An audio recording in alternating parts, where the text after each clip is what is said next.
밤하늘은 더 이상 별빛으로 조용히 빛나지 않습니다. 대신 최첨단 군사기술이 만들어낸 날카로운 섬광과 폭음이 중동의 밤을 갈라놓고 있습니다. 2026년 2월의 마지막 날 시작된 이 거대한 충돌은 오늘로 제5일을 맞이했습니다. 강력한 방공망과 군사력을 자랑하던 한 국가는 단 며칠 만에 그 근간이 흔들리는 전대미문의 상황에 직면했습니다. 해군력과 공군력, 그리고 자랑하던 방공망 시스템마저 차례로 무력화되면서 전쟁의 판도는 급격하게 한쪽으로 기울어졌습니다. F-35 스텔스 전투기와 B-2 스피릿 폭격기가 보이지 않는 그림자처럼 하늘을 장악하며 기존의 레이더 시스템을 완벽하게 무용지물로 만들었습니다. 이것은 단순한 군사력의 충돌이 아니라 기술과 정보가 결합된 새로운 시대의 전쟁 양상을 여실히 보여주는 거대한 무대입니다. 이 다큐멘터리에서는 어떻게 최첨단 무기가 전쟁의 흐름을 지배하고 있는지, 그리고 외과 수술식, 정밀 타격이라는 전술이 어떻게 국가의 심장부를 해체하는지 깊이 있게 살펴보겠습니다. 또한 압도적인 외부의 충격이 어떻게 한 국가의 내부를 변화시키는지 추적해 볼 것입니다. 과연 새로운 세계 질서가 이 섬광 속에서 어떻게 잉태되고 있는지 함께 목격하시게 될 것입니다. 현대전은 더 이상 수많은 병력이 평원에서 맞붙는 소모전이나 무의미한 물량전이 아닙니다.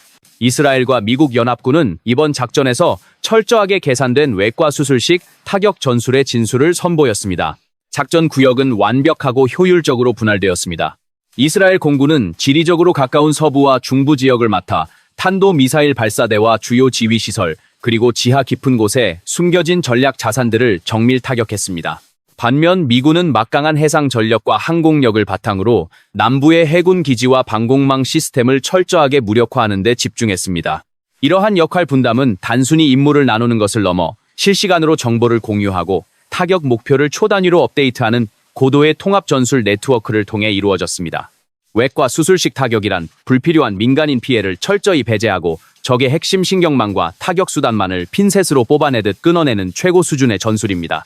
수백 발의 폭탄이 무차별적으로 쏟아지는 과거의 폭격 방식이 아니라 오직 군사적 가치가 높은 표적에만 정확히 유도 무기가 꽂히는 방식입니다.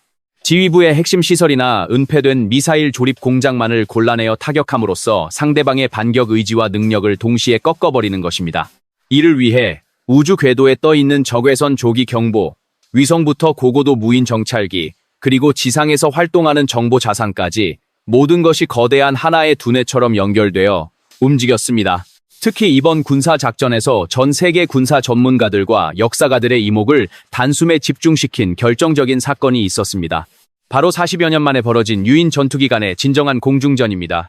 이스라엘 공군의 F-35 스텔스 전투기가 상대국의 주력 유인 전투기를 완벽하게 격추하는 쾌거를 이루었습니다.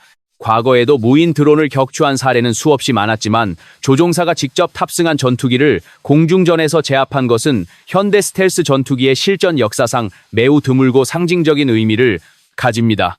이는 단순히 항공기 한 대를 잃은 것을 넘어 하늘의 지배권이 누구에게 있는지 전 세계에 선명하게 선포한 사건이었습니다. F-35의 압도적인 레이더 탐지 거리와 스텔스 성능 앞에서는 기존 세대의 전투기가 제대로 된 저항조차 할 수 없었음을 시사합니다.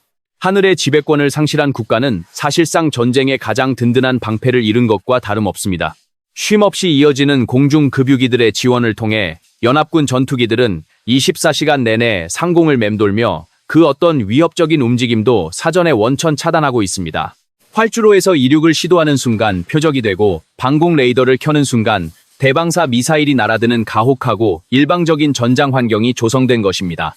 이러한 군사적 성과는 첨단 기술이 지배하는 현대전의 냉혹한 현실을 가감없이 보여줍니다. 스텔스 기술과 정밀 타격 무기는 이제 굳게 닫힌 국경선이라는 개념 자체를 완전히 재정의하고 있습니다.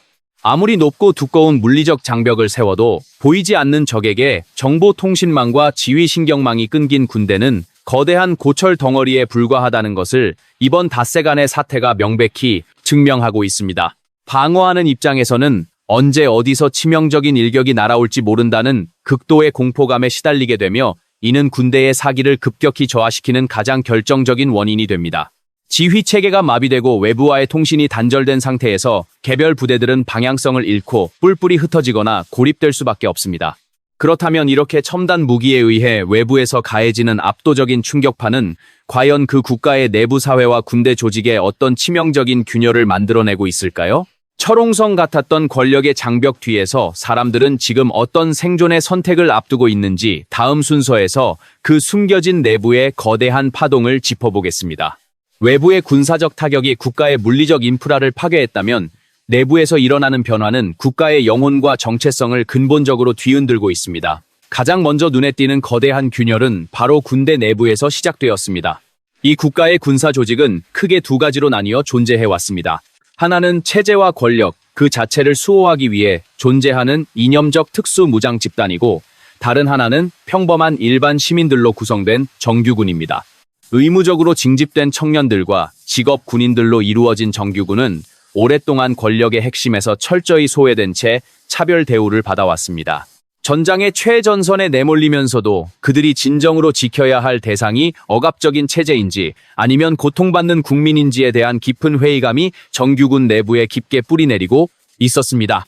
폭격이 시작되고 지휘체계가 흔들리자 며칠 전부터 소셜미디어를 통해 퍼져나간 익명의 영상들은 이러한 내부의 불만을 극명하게 보여줍니다.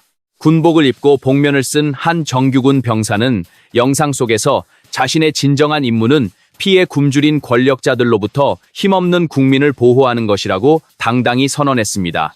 그는 자신이 속한 부대 전체가 무기를 내려놓고 국민의 편에 서기로 결의했다고 밝혔습니다.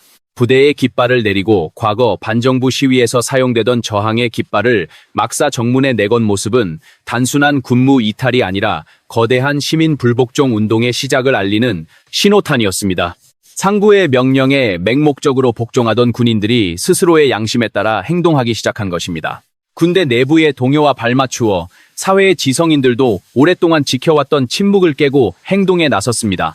최근 수백 명의 대학 교수와 기술 전문가 그리고 각계 지식인들이 역사적인 공동 성명서를 발표했습니다.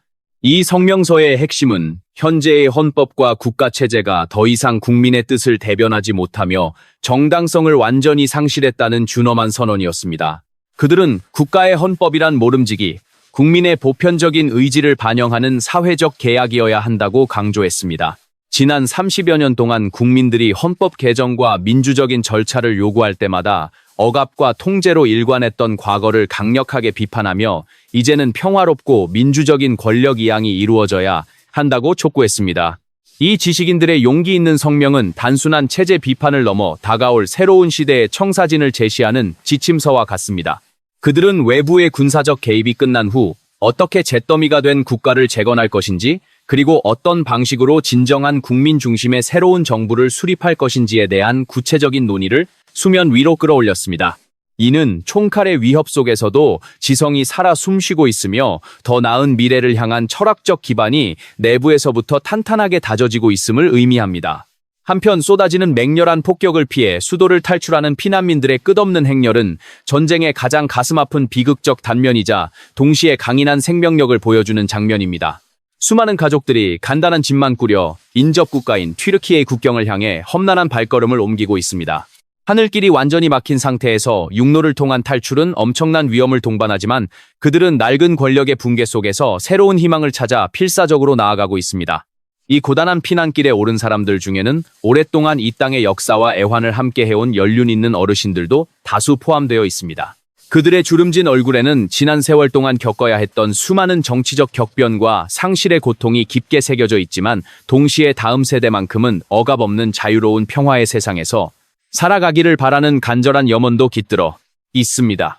우리는 이들을 결코 전쟁의 나약한 희생자로만 바라보아서는 안 될 것입니다. 그들은 무너지는 거대한 폐허 속에서도 가족의 손을 굳게 잡고 인간의 존엄성을 잃지 않으려는 진정한 용기를 보여주고 있는 생생한 역사의 증인들이자 존경받아 마땅한 세대입니다. 결국 진정한 의미의 국력이란 겉으로 보이는 화려한 무기체계나 강압적인 통치 이데올로기에서 나오는 것이 아닙니다. 무기고가 파괴되고 지휘부가 붕괴되는 그 찰나의 순간 절대 권력을 지탱하던 두려움의 환상은 산산조각 납니다. 국가를 수호해야 할 군인들이 총구를 거두어 국민의 곁으로 다가서고 지식인들이 새로운 자유민주주의 헌법을 논의하며 평범한 시민들이 억압을 피해 자유를 찾아 당당히 나서는 이 일련의 거대한 물결은 국가의 진짜 주인이 누구인지 전 세계에 명확하게 보여주고 있습니다. 첨단 무기가 하늘을 뒤덮고 튼튼한 콘크리트 건물을 일순간에 파괴할 수는 있어도 사람들의 마음속 깊은 곳에 자리 잡은 인간 본연의 자유에 대한 갈망과 더 나은 미래를 향한 강인한 의지를 결코 꺾을 수는 없습니다. 이 거대한 지정학적 지진의 진원지에서 우리가 숨죽여 목격하고 있는 것은 단순한 한 정권의 처참한 몰락이 아닙니다. 그것은 한 국가가 길고 가혹했던 겨울을 끝내고 국민 스스로의 힘으로 다시 태어나려는 거룩하고 위대한 진통의 과정입니다. 이제 전쟁의 양상은 단순히 파괴하는 자와 방어하는 자의 1차원적인 대결을 넘어 파괴된 텅 빈 자리 위에 무엇을 어떤 가치로 다시 세울 것인가를 결정하는 완전히 새로운 차원의 국면으로 접어들었습니다. 그렇다면 하늘에서 쏟아지는 이러한 압도적인 기술적 우위는 도대체 어디서 비롯된 것이며 상대방이 개발한 무기를 오히려 역이용하여 치명타를 가하는 놀라운 과학적 전술은 어떻게 현실이 되었는지 계속해서 그 기술과 전술의 차가운 이면을 파헤쳐 보겠습니다. 과거의 전장에서 무기란 막대한 자본과 오랜 연구 개발의 결정체였습니다. 하지만 2020년대에 접어들며 전장의 패러다임은 극적으로 변모했습니다. 그 중심에는 비교적 저렴한 비용으로 대량 생산이 가능한 자폭형 무인기, 이른바 드론이 자리 잡고 있었습니다. 이 작은 비행체들은 마치 벌떼처럼 몰려들어 수백억 원에 달하는 최첨단 방공 레이더망을 교란하고 값비싼 요격 미사일을 소진시키는 비대칭 전력의 핵심으로 떠올랐습니다.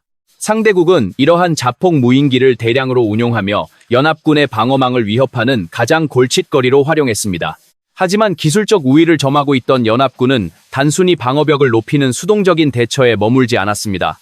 그들은 전장에 추락하거나 불발된 적의 자폭 무인기를 수거하여 그 속에 담긴 조잡하지만 실용적인 기술들을 낱낱이 해부하기 시작했습니다. 이것이 바로 전쟁의 판도를 뒤바꾼 역공학, 즉 리버스 엔지니어링의 위대한 서막이었습니다. 연합군의 천재적인 공학자들과 과학자들은 적의 무인기를 실험실 위로 가져와 설계 도면을 역으로 추적해 나갔습니다. 원래의 기체는 단순한 위성 항법 장치에 의존하여 정해진 좌표로 날아가는 맹목적인 폭탄에 불과했습니다. 그러나 연합군은 이 저렴한 껍데기 안에 세계 최고 수준의 통신 모듈과 정밀 유도 장치, 그리고 무엇보다 강력한 인공지능 알고리즘을 이식했습니다. 새롭게 탄생한 이 무기는 겉모습은 적군의 것과 흡사했지만 그 지능과 파괴력은 완전히 다른 차원의 진화를 이룬 상태였습니다. 이들은 더 이상 맹목적으로 날아가지 않습니다. 탑재된 인공지능은 비행 중에도 지형 지물을 인식하고 목표물의 이동 경로를 예측하며 전파 방해를 스스로 회피하는 능력을 갖추었습니다. 그 결과 타격 명중률은 무려 85%라는 경이로운 수치로 치솟았습니다. 저렴한 비용으로 대량 양산이 가능하면서도 스마트 폭탄에 버금가는 정밀도를 갖춘 무시무시한 사냥개가 탄생한 것입니다. 이렇게 완벽하게 환골탈태한 무인기들을 운용하기 위해 연합군은 스콜피온, 즉 전갈이라는 이름의 특수 타격 부대를 창설하여 실전에 배치했습니다. 이 부대의 임무는 단 하나 상대방이 만든 무기의 복제품을 사용하여 상대방의 심장부를 정밀하게 찔러 넣는 것이었습니다.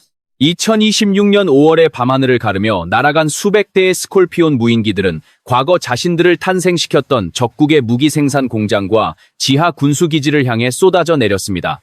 적군의 방공망은 자신들이 만든 무기와 똑같은 레이더 반사 면적을 가진 비행체들이 날아오자 피하 식별에 극심한 혼란을 겪었고 결국 속수무책으로 당할 수밖에 없었습니다. 자신이 개발하고 자랑하던 무기체계가 스스로의 목을 조르는 날카로운 비수로 돌아온 이 아이러니한 상황은 현대 과학기술이 전쟁의 철학마저 어떻게 비틀어버릴 수 있는지를 적나라하게 보여주는 역사적인 장면이 되었습니다. 이러한 첨단 기술의 공포는 비단 자폭 무인기에만 국한되지 않습니다. 적국의 가장 강력한 보복수단이었던 탄도미사일 부대 역시 기술의 덫에 완벽하게 걸려들었습니다. 탄도미사일은 발사되는 순간 엄청난 열기와 화염을 뿜어냅니다. 과거에는 미사일이 레이더망에 포착될 때까지 일정 시간이 필요했지만 지금은 다릅니다. 지구의 우주 궤도를 촘촘하게 감시하고 있는 연합군의 고해상도, 적외선 조기 경보 위성들은 지상에서 발생하는 거대한 열원을 밀리초, 즉 1000분의 1초 단위로 감지해냅니다. 미사일이 발사관을 벗어나기도 전에 위성은 그 열원의 정확한 지리적 좌표를 획득하여 실시간으로 지상의 합동 지휘 통제 센터로 전송합니다. 이 정보는 인간의 개입 없이 곧바로 상공을 맴돌던 스텔스 전투기나 대기 중이던 스콜피온 타격 부대의 데이터 링크로 전달됩니다. 그 결과 미사일을 쏘아 올린 이동식 발사대는 미처 위치를 숨기거나 이동할 틈도 없이 곧바로 날아온 연합군의 정밀 유도 무기에 의해 산산조각이 나고 맙니다. 방아쇠를 당기는 순간 자신의 위치를 만천하에 폭로하는 거대한 등대를 켜는 것과 같은 이치입니다. 이 치명적인 공격의 순환고리 속에서 적군의 탄도미사일 발사 횟수는 개전 초기와 비교해 무려 7배 이상 급감했습니다. 무기가 부족해서가 아니라 쏘는 즉시 죽음이라는 공식이 성립되었기 때문입니다. 전쟁의 주도권은 이제 얼마나 많은 화력을 쏟아붓느냐가 아니라 누가 더 빨리 보고 누가 더 지능적으로 판단하여 타격하느냐로 완전히 넘어갔습니다. 인간의 감정이나 피로를 모르는 차가운 인공지능과 센서 네트워크가 사실상 전장의 생사를 결정짓는 절대적인 심판관으로 군림하게 된 것입니다. 이 거대한 기술적 체스판 위에서 우리는 깊은 철학적 질문을 던지게 됩니다. 차가운 금속과 복잡한 컴퓨터 코드가 인간의 생명과 국가의 운명을 결정하는 이 시대에 과연 전쟁의 도덕적 책임은 누구에게 있는 것일까요? 인공지능이 목표물의 군사적 가치와 타격의 정밀도를 스스로 계산하여 방아쇠를 당길 때 우리는 그 고도의 효율성 이면에 숨겨진 비인간적인 삭막함을 마주하게 됩니다.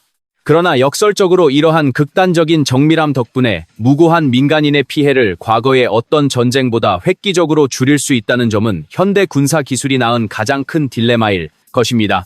모든 군사적 위협이 센서와 알고리즘에 의해 철저하게 해체되는 이 숨막히는 기술의 포위망 속에서 무너져가는 정권의 심장부에서는 또 다른 거대한 폭풍이 몰아치고 있습니다. 폭탄이 닿지 않는 깊은 지하 벙커에서 살아남은 권력자들은 지금 어떤 치열한 암투를 벌이고 있을까요? 다음 순서에서는 공백이 되어버린 권력의 정점에서 벌어지는 차갑고도 은밀한 이권 다툼과 새로운 지배자의 등장을 추적해보겠습니다. 지상의 하늘이 최첨단 무기들의 격전지로 변해가는 동안 지하 수십 미터 아래 견고한 콘크리트 벙커에서는 전혀 다른 차원의 소리 없는 전쟁이 벌어지고 있습니다. 국가의 최고 지도부를 겨냥한 외과 수술식 정밀 타격이 성공적으로 이루어지면서 철권 통치를 유지하던 권력의 정점에 거대한 공백이 발생했습니다. 절대 권력자가 사라진 빈자리는 민주적인 절차나 헌법적 합의로 채워지는 것이 아닙니다.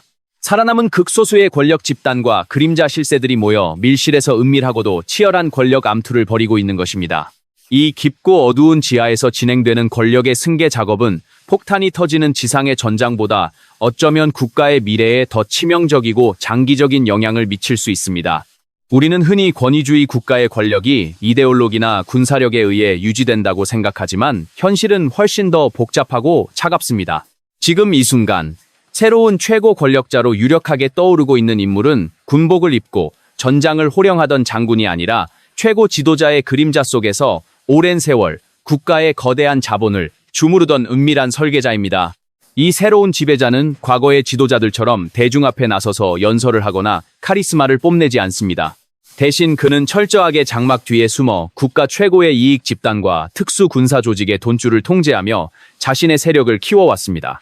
그가 엘리트 무장 집단의 절대적인 충성을 끌어낼 수 있었던 것은 이념적 신념이나 맹목적인 애국심 때문이 아니라 바로 그가 완벽하게 통제하는 막대한 자금력 덕분입니다. 무기를 사들이고 충성스러운 부하들에게 막대한 포상을 내리기 위해서는 천문학적인 자본이 필요하며 이 그림자 설계자는 국가의 지하 경제와 에너지 밀수출 네트워크를 완벽하게 장악하고 있습니다. 정보기관들의 분석에 따르면 그가 직간접적으로 통제하는 특수 군사 조직의 자산 규모는 무려 1,000억 달러에 달하는 것으로 추산됩니다. 이는 국가 전체의 정상적인 경제 규모를 뒤흔들고도 남을 엄청난 액수이며 오로지 정권의 유지와 최상위 계층의 안위를 위해서만 사용되는 검은 돈입니다. 이 거대한 자본 앞에서는 어떠한 명분도 힘을 잃고 오직 철저한 이익의 논리만이 군사 조직을 움직이는 원동력이 됩니다. 권력자들의 위선은 그들의 은밀한 개인 자산 규모에서 더욱 적나라하게 드러납니다. 국가 경제는 강력한 국제 제재와 만성적인 인플레이션으로 붕괴 직전에 이르렀고 평범한 국민들은 하루하루의 생존을 위해 처절한 사투를 벌이고 있습니다. 그러나 정작 이 그림자 설계자와 그의 최측근들은 상상을 초월하는 호화로운 삶을 누리고 있었습니다. 국제 자금 추정망에 포착된 바에 따르면 그는 유럽의 금융 중심지인 런던 최고급 주택가에 무려 4천만 달러에 달하는 초호화 저택을 소유하고 있으며 스위스와 아랍에미리트 등 세계 각지의 비밀 계좌에 막대한 자금을 분산, 예치해두고 있습니다. 또한 3억 달러가 넘는 금과 다이아몬드 등 귀금속을 은닉하고 있으며 전쟁의 위기가 고조되던 최근에는 3억 2,800만 달러라는 거액의 자금을 추적이 거의 불가능한 암호화폐로 변환하여 해외로 빼돌린 정황까지 드러났습니다. 국민들이 굶주림과 외부의 타격이라는 이중고에 신음할 때 권력자들은 언제든 국가가 붕괴할 상황에 대비하여 자신들의 막대한 부를 안전한 해외 피난처로 옮기는 데 혈안이 되어 있었던 것입니다.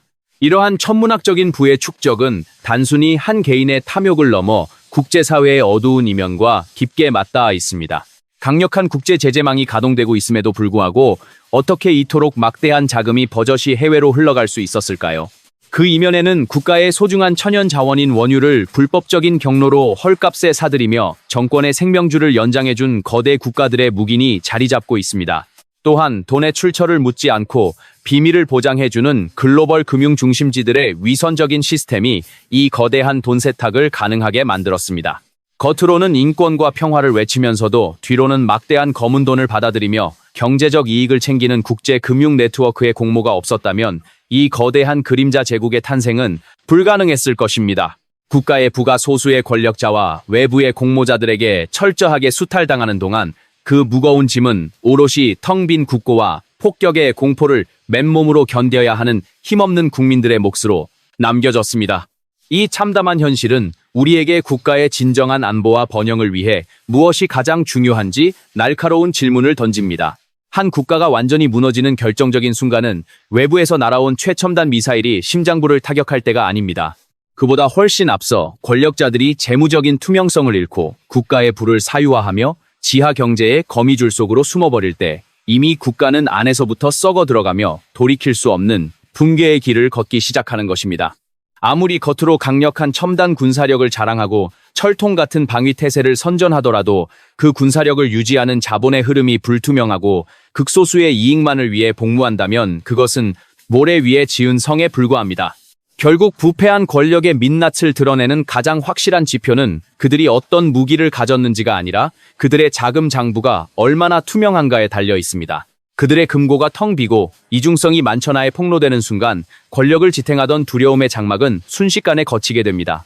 이제 이 숨막히는 지정학적 충돌이 국가의 경계를 넘어 국제사회의 거대한 체스판 위에서 어떤 지각 변동을 일으키고 있는지 그 복잡하게 얽힌 서방 세계의 이해관계와 반응을 마지막으로 확인해 보겠습니다. 지하 벙커의 은밀한 자금 흐름이 폭로되는 동안 국가의 국경을 넘어선 글로벌 지정학적 체스판 위에서는 전혀 다른 형태의 균열이 발생하고 있습니다. 바로 오랜 세월 굳건한 동맹을 자랑하던 서방 세계 내부의 분열입니다. 이 거대한 전쟁의 소용돌이 속에서 유럽 국가들은 각기 다른 이해관계에 따라 철저하게 엇갈린 행보를 보이고 있습니다. 미국과 이스라엘이 연합하여 전례 없는 규모의 외과 수술식 정밀 타격을 감행하고 있는 반면 일부 유럽 동맹국들은 이 작전에 동참하기는커녕 오히려 노골적인 반대 의사를 표명하며 발을 빼고 있습니다. 대표적으로 스페인 정부는 이번 군사작전이 국제법적 근거가 부족하며 중동 지역의 긴장을 극도로 고조시킨다는 이유로 자국 영토 내에 있는 군사기지의 사용을 강력하게 거부했습니다. 그들은 미군의 공중급유기 10여 대를 자국 공군 기지에서 퇴거시키는 초강수를 두며 동맹국인 미국과 정면으로 충돌했습니다. 이는 단순한 외교적 마찰을 넘어 연합군의 작전 반경과 지속적인 항공 지원 능력에 직접적인 타격을 입히는 행위였습니다. 연합군의 항공기들은 이제 공중급유를 위해 독일이나 프랑스의 기지로 먼 길을 돌아가야 하는 상황에 직면했습니다. 이와 동시에 프랑스 역시 직접적인 공격 작전에 가담하는 대신 철저히 방어적인 태도를 취하고 있습니다. 프랑스 정부는 아랍 국가들과 맺은 국방 조약을 명분으로 자국의 가장 큰 항공모함을 지중해로 파견했지만 이는 어디까지나 자국과 이해관계가 얽힌 우방국을 방어하기 위한 목적일 뿐 적극적인 군사 개입에는 분명한 선을 그었습니다. 이처럼 유럽 대륙이 우크라이나 사태 등으로 이미 막대한 에너지를 소진한 상태에서 또 다른 거대한 화약고에 뛰어들기를 주저하며 분열하는 모습은 현대 국제사회의 냉혹한 국익, 우선주의를 여실히 보여주는 대목입니다. 전쟁의 여파는 단순히 하늘을 나는 전투기나 지상의 폭발로만 국한되지 않습니다. 이 충돌이 전 세계 경제에 미치는 가장 치명적인 타격은 바로 세계 원유 물동량의 20% 그리고 액화 천연가스의 20%가 통과하는 중동의 좁은 바닷길 바로 호르무즈 해협에서 발생하고 있습니다.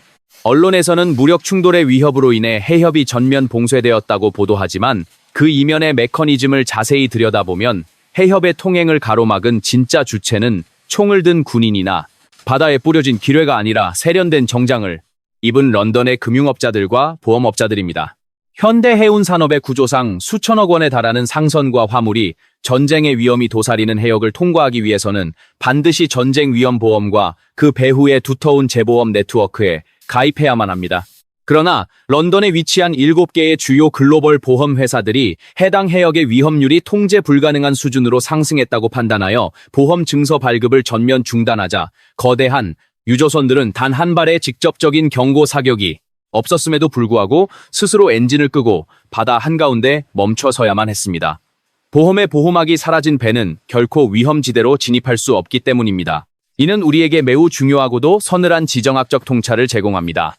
중국과 같은 거대한 경제 대국이 막강한 자본력과 장기적인 경제 협력을 바탕으로 산유국의 해협을 즉각 개방하라는 강력한 정치적 압력을 가할 수는 있습니다. 그들은 자신들이 막대한 원유를 사들이는 최대 고객으로서 거대한 경제적 지렛대를 쥐고 있다고 굳게 믿기 때문입니다. 하지만 현실은 그들의 기대보다 훨씬 냉혹합니다.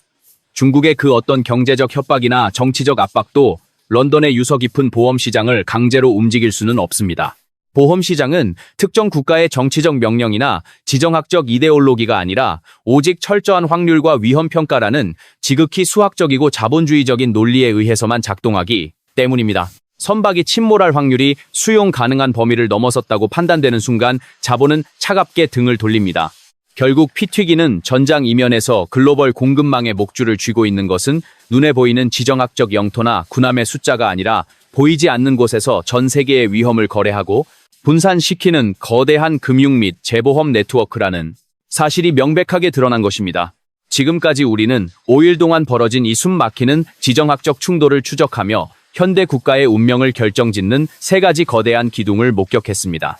첫 번째 기둥은 보이지 않는 곳에서 적의 신경망을 마비시키는 스텔스 기술과 인간의 판단을 넘어선 인공지능이 결합된 압도적인 최첨단 군사력입니다. 이 기술은 과거의 전쟁 방식을 송두리째 무너뜨리며 외과 수술식 정밀 타격이라는 새로운 패러다임을 확립했습니다. 두 번째 기둥은 겉으로는 굳건해 보였으나 속으로는 깊게 병들어 있던 부패한 권력의 민낯을 깨닫고 스스로 자유와 헌법적 권리를 되찾기 위해 일어선 지식인과 국민 그리고 군인들의 꺾이지 않는 투지입니다.